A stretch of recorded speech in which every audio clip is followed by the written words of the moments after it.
ለልጄ ለይስሐቅ ያዘጋጃት ሴት እሷ ትሁን አለ። ተናጋሪው አባታችን አብርሃም ነው። ዘርን እንደ ሰማይ ኮከብ እንደ ምድር አሸዋ አበዛለሁ የተባለ ነው። ተናጋሪው አንተን የባረኩ ይባረካሉ፣ አንተን የረገሙ ይረገማሉ የተባለው ነው። ወይንም አናጋሪው እግዚአብሔር ነው። የተናገረው ደግሞ ይህን ቃል የተናገረው የአብርሃም አገልጋይ ኢዮብር ይባላል። ታሪኩን ለማሳጠር ይስሐቅ በሚሞትበት ጊዜ ማነው ይቅርታ አብርሃም 175 ዓመት ነው በዚህ ዓለም የኖረውና እንደ ሕይወት ቃል እንደ መጽሐፍ ቅዱስ የሚነግረን ምናልባት አንዳንድ ሰዎች አብርሃም 500 ዓመት ኖረ ይላሉ። አይደለም 175 ዓመት ነው የኖረውና መጽሐፍ ቅዱስ የሚነግረን ሊሞት ወይንም እድሜው ሲደርስ ሲያረጅ አገልጋዩን እየወጣ እየወረደ የሚያገለግለውን ኢዮብር የሚባለውን አገልጋይ ጠራና ልጅን ይስሐቅን ትንቢት ከተነገረላቸው ሱባኤ ከተቆጠረላቸው ከእስራኤላውያን አጋባው ትንቢት ካልተቆጠረላቸው ትንቢት ካልተነገረላቸው ሱባኤ ካልተቆጠረላቸው ከኢገዙራን እንዳታጋባው ብሎ እጅን ጽፋ ጉልበቴን ምታ ብሎ አምሮት ነበረ። በዚህ ጊዜ ልጁም ወይንም ሰራተኛው ኢዮብር ለጌታው ልጅ ለይስሐቅ ሴት ወይንም ሚስት ሊፈልግ ይሄዳል። ግመሎችን ጭኖ ይጓዛል። ምናልባት ይህን ታሪክ ከምዕራፍ 24 ቁጥር 1 ጀምራችሁ ሙሉ ታሪኩን ታነቡታላችሁ።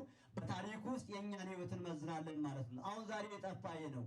ለምንፈልገው ነገር ትምህርት ስንማር ስራ ስንይዝ ወደ ትዳር ዓለም ስንገባ በአጭር ቋንቋ በምንገባበት ሕይወት ሁሉ እግዚአብሔርን እናስቀድምም። ወይ ሀብት እናያለን፣ ወይ ስልጣን እናያለን፣ ወይ ፖለቲካ እናያለን፣ ወይ ቋንቋ እናያለን፣ ወይ ዘር እናያለን፣ ወይ ጊዜያዊ ነገር እናያለን። ይስሐቅ ይህ አይደለም ያለው፣ አብርሃም ይህ አይደለም ያለው። የአብርሃም አገልጋይም ያዛ ሰዳልወከ ለይስሐቅ ገብርከ ነው ያለው። ስለዚህ ባላገኝ ሳለው ዘሐፀነኒ ወዘሰኒ እግዚአብሔር ያአምር ፈጣሪ ከጣዖት ቤት ያወጣኝ ወደዚህ ያመጣኝ ነፃነቴን የሰጠኝ ከጣዖት አውጥቶ አብርሃም ያለኝ ወደ ሰማይ ውጣ ባነው ተመልከት አለኝ። ሰማይን የሰማይን ኮከብ ቁጠር አለኝ። አንስ እጅግ ወልድ ቆጥረሙ እኔ መቁጠር አልችለውም አልሆትኝ ወደ አሸዋ ወደ ባህር ግብ አለኝ። እጅን ላክ አለኝ። ያገኘውን አምጣ አለኝ። አሸዋ ይዤ መጣሁ። ይህንም ቁጠር አለኝ። መቁጠር አልችልም አልሆት ከማዊ ከወንዘርከ ከመወፃባይ ከዋክብተ ሰማይ ዘርም እንደ ሰማይ ኮከብ እንደ ምድር አሸዋ ይሆናሉ። አንተን የባረከ ይባረካል፣ አንተን የረገመ ይረገማል። ከዚህ በኋላ ሰይጣንን የምትዋጋው ከዚህ በኋላ በሰዎች አድሮ የሚፈትንን ከዚህ በኋላ በወዳጅ አድሮ የሚፈትንን ሰይጣን የምትዋጋው አንተ አይደለም፣ የምዋጋው እኔ ነኝ አለ። ማን የሚዋጋው? ማን ይዋጋልን? ሰይጣኑን። ትዳራቸው እንዳያምር ሰላም የሚነሳውን ማን ይዋጋልን? እግዚአብሔር ይዋጋልን። በልወር እግዚአብሔር ግሩም ገብርከ እግዚአብሔርን ስራ ድንቅ ነው በሉታል። በጣም ይገርማል በእውነት በመንፈሳዊ ተቀምጦ አስቸጋሪው ዓለም ዝሙቱ በበዛበት ዘፈኑ በበዛበት ዓለም ግሎባላይዜሽን አንድ ሆና የምንይዘው የምንጨብጠው ግራ በገባን ሰዓት ሞባይላችን ስንከፍት የምናየው የምናነበው የምንሰማው ስራውን ደክሞን መጥተን ዓለም የኢትዮጵያ ይልቁንም ቤተ ክርስቲያን እንዴት ዋለች ብለን ሪሞቱን ይዘን ቲቪውን ስናይ የምናየው የምንሰማው አስቸጋሪ የሆነ ለማየት ለመስማት የሚዘገን ነገሮች እናይና አይምሮአችን ሲታመም ሪሞቱን ወይም ደግሞ ቲቪውን ዘግተን ቁጭ እንላለን። በዚህን ሰዓት ደግሞ ዝማሬ አውጥቶ በቤቱ እየኖሩ መጽሐፍ እየጻፉ ዓለምን እየገዙ በዓለም እየኖሩ ዓለምን ማሸነፍ። ለዚህ ነው ክርስቶስ ሲናገር በወንጌሉ እስመ ወሉደ ዓለም ይጠበቡ በዓለሞሙ እምወሉደ ብርሃን የዚህ ዓለም ሰዎች ይላል በሉቃስ 16 ላይ የዚህ ዓለም ሰዎች ከዚህ ዓለም ጻድቃን ሰማዕታት ይልቅ ይራቀቃሉ ይላል። የዚህ ዓለም ሰዎች እነማን? እነ መቅደስ ማነው? መቅደስ ነው።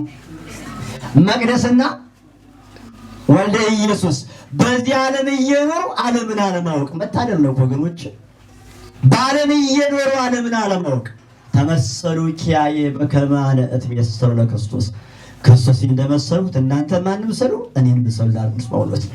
ምናምን ሊቃውንት ተረጉሞት በዓለም እየኖሩ ዓለምን ማሸነፍ ጻድቃን ሰማዕታት ጤዛ ልሰው ድንጋይ ተንተርሰው አሸዋ ቆርጥመው ይህን ዓለም በማይታየው ዓለም ለውጠው ከኛውን ዓለም ያገኛሉ።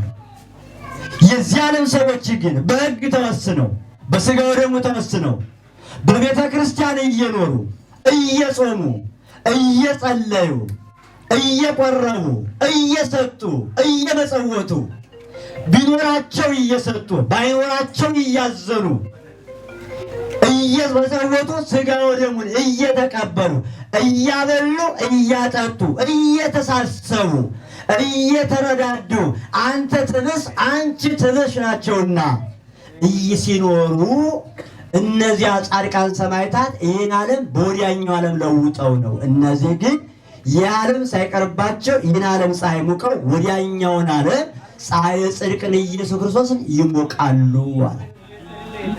ስለዚህ ትዳር መሰረት ነው። ከአባት ዘር ይሄዳል፣ ከእናት ደም ይረጋል፣ ከዚያ ሰው ይገኛል። ሁለቱም አንድ ይሆናሉ። ወይከውኑ አሐደ ክልኤሆሙ ሁለቱ አንድ ይሆናሉ። በሂሳብ በአራቱ ሂሳብ ስሌት አንድና አንድ ሲደመር ስንት ነው የሚሆነው? ስንት ነው የሚሆነው? ሁለት። በቤተ ክርስቲያንስ አንድና አንድ ሲደመር ስንት ነው? አንድ ይሆናሉ። እሷ እናቷ የማታየውን አካል፣ ወንድሟ የማያውን አካል፣ ቤተሰቧ የማያውን አካል፣ ምንም የምትወደውም የማያውን አካል፣ እሱም ማንም የማያውን አካል እሷ ታየዋለች። አንድ ናቸውና ወይ ትላጻቃ አባጋ ቀርሜሎስ ስለሚል እነዚህ ለአቅመ አዳምና ለአቅመ ሔዋን ሲደርሱ አንድ ይሆናሉ አለ። አይተባበሩም። ልክ አዳምና ሔዋን ዕፀ በለስን ሳይበሉ በገነት ይኖሩበት እንደነበረ ሕይወት እነዚህ ባለትዳሮችም እሷም እሱን እያሰበች 50% እየተሸከመ እሷም እየተሸከመች ሳይወድ በግዱ ሐሳቧን እየመረረ ይውጠዋል። እሷ የእሱን ሐሳብ በግድ እየመረራ ትውጠዋለች። ለምን መተሳሰብ? ለምን መረዳዳት? ይህን ስል ደግሞ እንደዛም ተሸከምባት አይደለም። እሺ አዳምጡ። ጨዋታው እዚህ አልጋ ላይ ይሆን። እሺ ሹሽቶ እዚህ ቤት ለብቻችሁ አዳምጡ። ምንድነው ምን ነበር ያልኩኝ? ስለናንተ ስለሆነ ዞር ያልኩኝ ይኸውላችሁ። ትዳር ሶስት ነገሮች እናውቀዋለን። ለመረዳዳት፣ ክርስቶስ ሥጋዊን ለማራቅ፣ ዘር ለምን ለማለት ለመረዳዳት ብቻው መኖር ስለማይችል ክርስቶስ ሥጋዊን ለማራቅ እንዳዘሙት ኃጢአት እንዳሰራ፣ ዘር ለመተካት አይናቸውን በአይናቸው ለማየት፣ ወልዶ አግብቶ ያልወለደ መንኩሶ ያልጸደቀ ነግዶ ያላተረፈ ያሉ ሊቃውንት በተርጎማል።